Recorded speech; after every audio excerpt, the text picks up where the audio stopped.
बहुत पुरानी बात है, एक ऊंची पहाड़ी पर विशाल किला था। किले के अंदर एक देवदार का वृक्ष था, जिस पर एक उल्लू रहा करता था। उल्लू प्रतिदिन भोजन की तलाश में पहाड़ी से नीचे घास के मैदान में आता था। घास के मैदान के पास ही एक बड़ा सा तालाब था। उस तालाब में बहुत से हंस रहा करते थे। उल्लू जब भी हंसों को देखता तो उनके सुंदर सफेद रंग, लंबी गर्दन और बड़ी बड़ी आंखों को देखकर उनके जैसा बनने की इच्छा होती थी। उल्लू जानता था कि वो हंस जैसा नहीं बन सकता, इसीलिए वो हंसों से दोस्ती करना चाहता था। हंसों से दोस्ती करने के लिए एक दिन उल्लू तालाब के पास जाकर बैठ गया। तभी वहां एक हंस आया और उल्लू ने उसे नमस्कार करते हुए पानी पीने की आज्ञा मांगी। हंस ने विनम्रता पूर्वक उल्लू को पानी पीने दिया। बातों ही बातों में दोनों में दोस्ती हो गई। हंस ने बाद में बताया कि वो हंसों का राजा हंसराज है। हंसराज जब भी मौका मिलता उल्लू को अपने घर ले जाता और अच्छे अच्छे पकवान खिलाता था। उल्लू हंसराज से बहुत अधिक प्रभावित था। अब उल्लू को डर लगने लगा कि कहीं हंसराज को उसकी हकीकत पता चल गई कि वह तो साधारण सा उल्लू है, तो हंसराज उससे दोस्ती तोड़ देगा।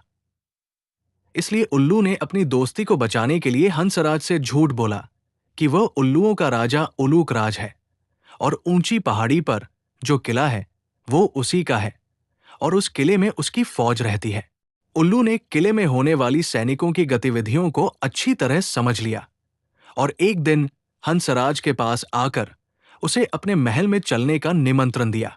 उल्लू ने कहा, मित्र, हंसराज, मैं अक्सर आपका आतिथ्य स्वीकार करता हूं, परंतु आप आज तक मेरे महल नहीं गए। अब आपको भी मेरे यहां चलकर मेरा आतिथ्य स्वीकार करना पड़ेगा। शुरू में तो हंसराज ने कुछ बहाना बनाया, लेकिन उल्लू की बातों के आगे उसे झुकना पड़ा और वो उल्लू के साथ जाने के लिए तैयार हो गया। दूसरे दिन उल्लू हंसराज को अपने साथ ले गया और देवदार के वृक्ष पर जाकर दोनों बैठ गए। उस समय सैनिकों की परेड शुरू होने वाली थी। कुछ ही देर में सैनिकों की परेड हुई और झंडे को सलामी दी गई। हंसराज को लगा सलामी उलूकराज को दी जा रही है। उसी समय उल्लू बोला, मित्र, ये सलामी तुम्हारे लिए दी गई है और जब तक तुम यहां रहोगे तब तक प्रतिदिन इसी तरह सलामी होगी। दूसरे दिन किसी कारण बस सैनिकों को किला छोड़कर दूसरी जगह जाने का आदेश प्राप्त हुआ। प्रातः सभी सैनिक अपना सामान लेकर किले से जाने लगे। तभी हंसराज ने उल्लू से कहा, मित्र उलूकराज, देखो आपके सैनिक बगैर आपकी आज्ञा के किला छोड़कर जा रहे हैं। ये देखकर उलूकराज असमंजस में पड़ गया और उसे कुछ समझ नहीं आया और अपने स्वभाव वश घूघू की आवाज निकालने लगा।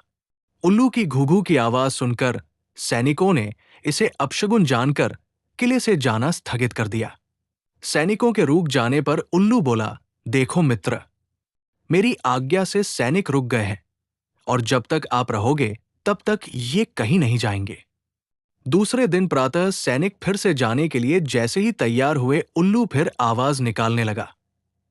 उल्लू की आवाज सुनकर सेनापति को क्रोध आया और उसने धनुष पर तीर चढ़ाते हुए उल्लू को निशाना लगाकर तीर चला दिया।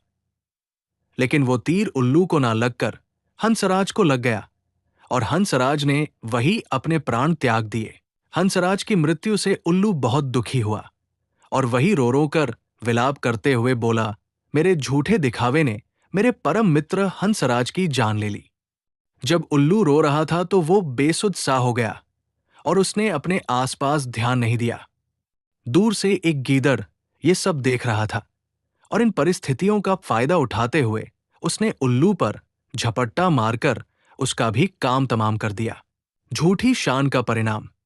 शिक्षा। उल्लू और हंस की कहानी से हमें शिक्षा मिलती है कि कभी झूठी शान का दिखावा नहीं करना चाहिए।